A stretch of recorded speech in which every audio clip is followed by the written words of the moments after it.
Hello दोस्तों, मेरा नाम जुनैद है। आप सभी का भरपूर स्वागत है आज के इस बेहतरीन एपिसोड में।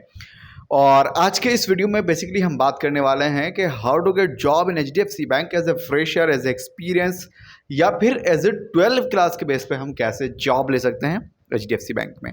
यहाँ पर कुछ बेसिक्स होंगे, कुछ थोड़ा एडवांस बात हो रही होगी और कुछ इंपॉर्टेंट बातें भी आपको बताई जाएंगी। लेकिन आपको इस वीडियो का मैक्सिमम बेनिफिट तब होगा जब आप ये वीडियो कंप्लीट देखेंगे, क्योंकि देखो ऐसा है, कोई स्क्रिप्ट तो है नहीं। जो मन में आएगा, जितनी चीज़ें मन में आएंगी आपको सब कुछ बताने की पूरी कोशिश करूंगा और कोई टाइम लिमिट भी नहीं है।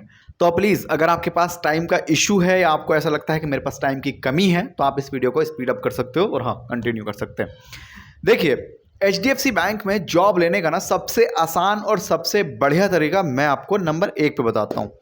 सबसे पहले क्या करना है, आप अपने रिश्तेदारों से, जितने भी आपके रिश्तेदार हैं, रिलेटिव्स हैं, उन सभी को एक एक रिक्वेस्ट भेजिए अपना लेटेस्ट एंड अपडेटेड रेज्यूमे के साथ कि भैया मेरी ये क्वालिफिकेशन है, इतने मार्क्स मैंने अचीव किए हैं और अब तक एज ए कॉलेज में बाप के गले पे बैठ करके या फिर अपने अब्बा के बिजनेस के अकॉर्डिंग मैंने इतना सब कुछ सीख लिया है।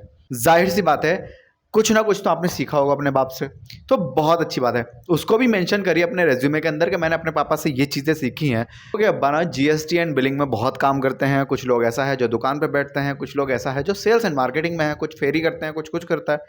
तो कॉन्सेप्ट यही है कि आपको वहाँ से लर्निंग निकालनी है और अपने रेज्यूमे मेंशन करनी है। साथ ही साथ जिस भी रिलेटिव्स को आप ये चीज़ें भेज रहे हो उसको बता देना कि हम वो लोग हैं, हमने ये जाना है और हमने एक्चुअली आपसे ये चीज़ चाहिए। अगर आपका रिश्तेदार बहुत अच्छा है, सीरियसली आपसे मोहब्बत करता है, तो वो आपकी हेल्प ज़रूर करेंगे। और अगर आपके रिलेटिव आपसे थोड़े से नाराज़ हैं या फिर वो किसी चीज़ को लेके खुश नहीं हैं, तो फिर शायद आपकी वो हेल्प ना करें। लेकिन इसका मतलब ये नहीं है कि आप उनको रिक्वेस्ट ना करें। उनको ज़रूर से रिक्वेस्ट कीजिए पूरे हाथ पैर जोड़ के। और अगर वो रिलेटिव आपके आसपास हैं तो प्लीज़ उनको किसी छोटी सी पार्टी में बुलाइए, उनको बहुत अच्छे से चीज़ें समझाइए और जॉब पकड़िए। सबसे बढ़िया, सबसे आसान, सबसे जल्दी जॉब मिलने का ये नंबर 1 तरीका है। गाइस, इस तरीके में एक नुकसान भी है कि आपको यहाँ पर सैलरी थोड़ी सी कम देखने के लिए मिलेगी, बिकॉज वो आपको अपनी हिसाब से जॉब देगा। अगर आपके रिलेटिव का एचआर से बहुत अच्छा कोई कनेक्शन है या फिर बहुत अच्छी बातचीत है, तो आपको जॉब तो मिल जाएगी, बिकॉज वहाँ पर पता नहीं ज़रूरत है या नहीं है, लेकिन एक अच्छी जॉब नहीं मिलेगी। एक स्टार्टिंग जॉब आपको मिल रही होगी, तो सैलरी को लेकर ज़्यादा मगजमारी नहीं करने का, इस चीज़ का ध्यान रखना। बाकी ये सबसे आसान, सबसे बढ़िया, सबसे बेस्ट तरीका है। ठीक है जी, पहला तरीका मैंने आपको बहुत आसान भाषा में समझा दिया। दूसरा एंड इम्पॉर्टेंट तरीका, क्योंकि देखो ऐसा होता है, हमारे भी बहुत सारे रिलेटिव हैं। मेरे खुद के अगर मैं पर्सनली बात करूं तो एक भी बंदा भी ऐसा नहीं है जो बैंकिंग फील्ड में काम करता हो। जहां तक मुझे लगता है मेरा कोई भी जानता हुआ बंदा अभी तक 2024 भी पूरा ऑलमोस्ट निकलने वाला है, कोई भी रिलेटिव मेरा बैंक में काम नहीं करता। एटलीस्ट जॉब भी बहुत कम करते हैं। तो इसका मतलब यह है, जैसा मैं हूँ वैसे आप भी ऐसे भारतीय लोग हैं, ठीक है। तो आपके लोग भी बहुत सारे ऐसे होंगे जो रिलेटिव होंगे और जॉब नहीं करते होंगे। कोई अपना बिजनेस कर रहा है, कोई मजदूरी कर रहा है, कोई कलर पुट्टी कर रहा है, कोई कुछ कर रहा है, कोई किसानी कर रहा है। तो इसका मतलब तो ये हुआ कि ये बहुत सारे लोगों के लिए एप्लीकेबल तरीका नहीं है, ठीक है। दूसरा तरीका बताने से पहले एक चीज़ सुन लो। अगर आपको एक अच्छी जॉब चाहिए और आप बहुत सीरियस अपने करियर को लेके, मतलब घर वालों ने ना आपको बहुत ताने मार रखे हैं कि तू वेला बंदा है, तेरे से कुछ हो नहीं रहा, तू कैसे करेगा, क्या करेगा, तो प्लीज़ एक रेज्यूमे बनवा लो। साइबर कैफ़े पे जाओगे, 10-20 रुपये लेगा, कॉपी पेस्ट करके आपको दे देगा। मैं भी समझ सकता हूँ, जब मैं पहली बार जॉब करने के लिए गया था, या ऐसा मानो मुझसे जब पहली बार रेज्यूमे मांगा था, तो मैंने साइबर कैफ़े पे जाके बोला कि मेरे को एक रेज्यूमे चाहिए। उस बंदे ने पहले से कोई बना हुआ टेम्पलेट था, उसी के अंदर कॉपी पेस्ट करके मेरे को दे दिया था। दोस्तों, उसके बाद क्या होना था, वही रेज्यूमे मैंने उठा करके अपनी कंपनी में भेजा और हाँ, नौकरी भी लग गई, बिकॉज ये 2016 की बात है। अभी 2024 चल रहा है, चीज़ें अपडेट हो चुकी हैं, एचआर भी नए दिमाग के आ चुके हैं और एआई, चैट जीपीटी दुनिया भर का बवंडर बवाल मार्केट में है। अगर आप अभी भी वही काम करते हो जो मैंने 2016 में किया था, आपका सिलेक्शन नहीं होने वाला है। तो प्लीज़ मेरी आपसे हम्बल रिक्वेस्ट है, अपने रेज्यूमे में थोड़े एफर्ट्स मारो, थोड़ी मेहनत करो, खुद से डिज़ाइन करो, यूट्यूब से सीखो। बहुत ज़्यादा मेहनत लगती है, ये बात अपनी जगह है, लेकिन अगर आप उतने सब टेक्निकल नहीं हैं, आपको सॉफ्टवेयर का नॉलेज नहीं है, या फिर आपको बहुत सारी चीज़ें आती हैं लेकिन ये नहीं पता कि लिखें क्या, कहाँ से लिखें, कौन सी चीज़ों को हटाएं, कौन सी चीज़ों को डालें, प्लीज़ आप हमसे कांटेक्ट कीजिए। हम आपको एक बढ़िया एटीएस फ्रेंडली रेज्यूमे बना करके देंगे। अभी जो स्टार्टिंग कॉस्ट है ना दोस्तों, वो बहुत ही कम है, 299 रुपीज़। फटाफट से इस कॉन्टैक्ट नंबर पे आप प्लीज़ कॉन्टैक्ट करिएगा। मैं आपको बहुत जल्दी रेज्यूमे देने की कोशिश करूँगा। और आपको ना, अगर आप दिल्ली से हैं तो मैं एक रेफरेंस भी दूंगा कि हाँ, एक्सिस बैंक में आप जॉब ले सकते हो मेरे थ्रू, फ्री ऑफ कॉस्ट। मतलब आपका 01 जो स्टेप है ना, वो मैं आप करा सकता हूँ, वो चल सकते हो आप, ठीक है। उसके बाद आपको जॉब करनी छोड़नी, ये सब आपके ऊपर है। आगे बढ़ते हैं और अपना दूसरा इंपॉर्टेंट तरीका समझ लेते हैं। देखिए दोस्तों, दूसरा इंपॉर्टेंट तरीका यह है कि HDFC बैंक की वेबसाइट है, और भी इसके अलावा बहुत सारी वेबसाइट हैं, आप इनके थ्रू भी जॉब ले सकते हो। लेकिन यहाँ पर मसला यह है कि अगर आपके पास रेज्यूमे अच्छा नहीं है, या आप एक्टिव नहीं हैं, आप सोचते हो कि ठीक है एक बार तो अप्लाई कर दिया था, अभी तक तो रेस्पॉन्स आया नहीं, तो फिर आप यहाँ से जॉब नहीं ले पाएंगे। बिकॉज होता क्या है ना, इन वेबसाइट के ऊपर बहुत ट्रैफिक्स होता है, बहुत सारे लोग एक साथ मल्टीपल बार अप्लाई कर रहे होते हैं। तो कोशिश ये करो, इन वेबसाइट के थ्रू आप अप्लाई ही मत करो। बेस्ट बात, कहाँ से अप्लाई करें? आपको मैं एक बढ़िया एप्लीकेशन बताता हूँ जिसका नाम है लिंक्डइन।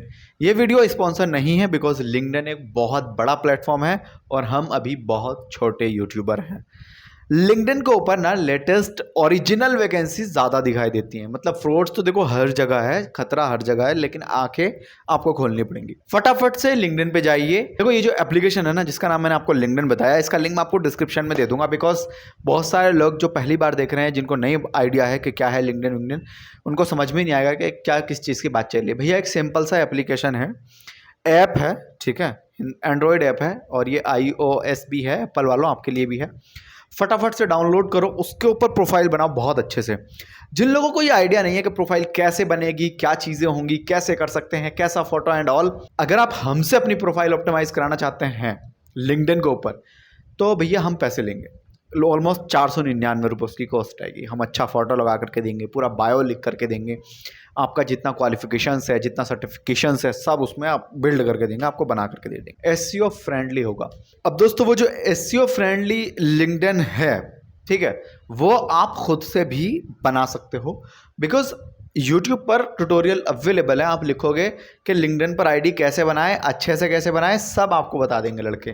तो प्लीज़ हमें पैसा मत दो, आपका पैसा कीमती है, आप उस पैसे को कहीं और खर्च कर लेना। फिलहाल यूट्यूब से सीखो और अपना लिंक्डइन पर थोड़ा रुतबा जमा लो।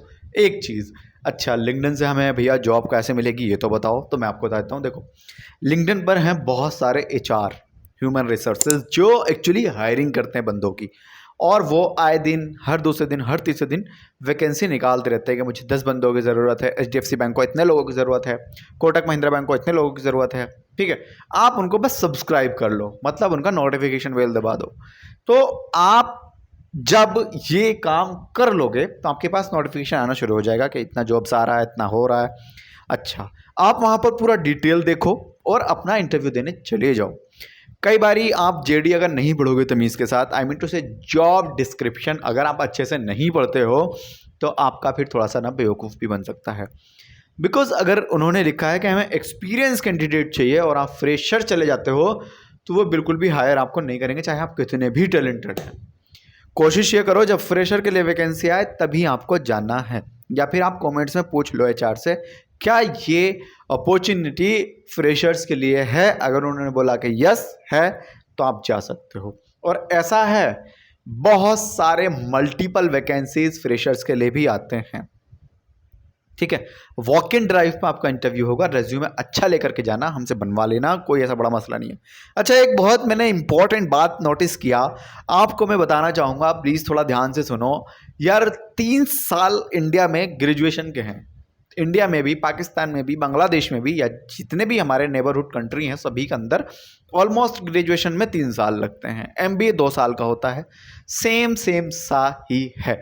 एक बात। दूसरी सबसे इंपॉर्टेंट बात यह है कि जब आप किसी भी तरीके का कोई भी ग्रेजुएशन में एडमिशन लेते हैं, तो 3 साल में आपके लगभग 1 लाख रुपए खर्चा हो जाते हैं। किस चीज़ के पीछे खर्च हो जाते हैं भैया? एक डिग्री के पीछे। समझ रहे हो ना? आपको डिग्री मिलती है, आप उस डिग्री में ऑलमोस्ट 1 लाख रुपए खर्चा कर देते हो। अब यार सवाल मेरा ये है, उस डिग्री के बेस पर आप अगर अपना रिज्यूमे डिज़ाइन खुद से नहीं कर सकते, वो भी बढ़िया रिज्यूमे जिसके हम पैसे ले रहे हैं, वो वाला आप नहीं डिज़ाइन कर सकते, तो सबसे पहले तो मुझे आपकी एजुकेशन पे डाउट है कि आपने पढ़ाई कुछ नहीं है। और दूसरा इंपॉर्टेंट डाउट मुझे ये है कि चलो ठीक है, पढ़ाई आपने नहीं किया, तो यार अब आपको 299 रुपये खर्चा करने में मौत क्यों आ रही है?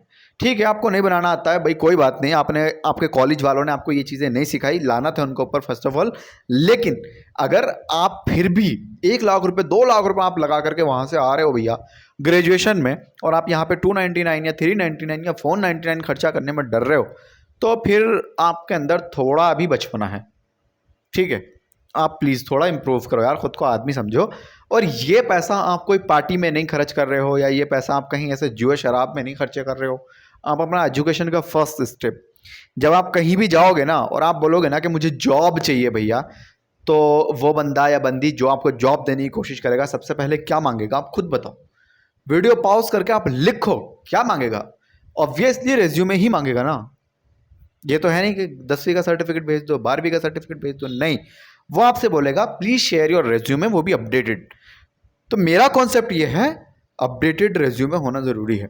अब बहुत सारे लोगों को नॉलेज नहीं है, तो उसके लिए ये नंबर है, कांटेक्ट कर लो प्लीज। बहुत अच्छे से समझा दिया मैंने तुम्हें। अब तक 2 तरीके हमने डिस्कस किए HDFC बैंक में जॉब लेने के। तीसरा तरीका मैं आपको बताता हूं, जो शायद आपको ऐसा लगेगा कि यार ठीक है ना, एक्चुअली आपने बातों को घुमा दिया सर जी, हमें तो HDFC में चाहिए था। बट देखो, हर चीज़ का ना एक रूट कॉज होता है, हर चीज़ का एक तरीका होता है, वो समझना आपके लिए मे बी बहुत ज़रूरी है। क्या है भैया वो तरीका? बहुत आसान है। देखिए, आपके शहर में, चाहे आप बिहार से इस वीडियो को देख रहे हो या आप कहीं से भी देख रहे हो, मतलब छोटा गांव से देख रहे हो या बड़ा सिटी से देख रहे हो, ये यहाँ पर मैटर नहीं है। हर छोटे बड़े शहर में ना स्मॉल फाइनेंस बैंक होते हैं। तो आप कोशिश ये करो, आप कोई भी स्मॉल फाइनेंस बैंक के अंदर जॉब ले लो। सैलरी वहाँ पे भी ठीक ठाक मिलती है, 15 से 20 हज़ार रुपये के आसपास ही मिलेगी अभी 2024 में अगर मैं देखता हूँ तो आप फटाफट से वहाँ पे जॉब लो और मैक्सिमम आप वहाँ पर 1 साल काम करो।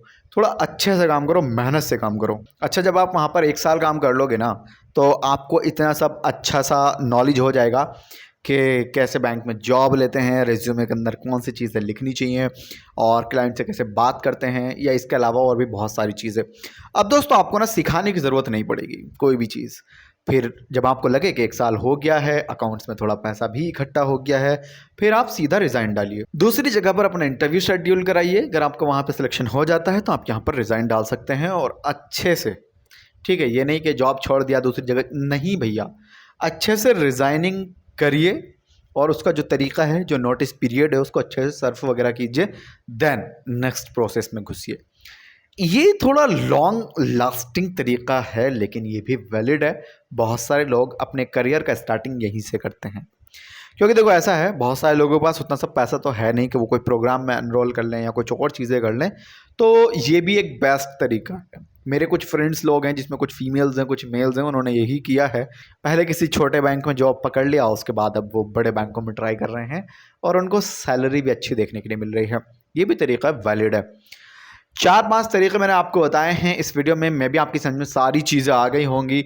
अगर आपको ऐसा लगता है कि कुछ चीज़ें तो छूट गई भैया, या फिर कुछ नया नहीं बताया आपने, या फिर आप मुझे गाली देना चाहते हो, बिना किसी रीज़न के बेवकूफ़ बताना चाहते हो, तो कमेंट सेक्शन खुला हुआ है। आप कहोगे ये क्या बेहुदा बात कर दी भैया, हम आपको गाली क्यों देंगे। बहुत सारे लोग ना उम्मीद से ज़्यादा सोच लेते हैं कि मैं कोई ऐसा फूंक मारने का तरीका बता दूंगा या कोई पुड़िया दे दूंगा आपको, आप पी लेंगे उसको, आपकी जॉब लग जाएगी। भैया ऐसा नहीं है, मार्केट है, काम करना पड़ेगा तो तभी पैसा मिलेगा।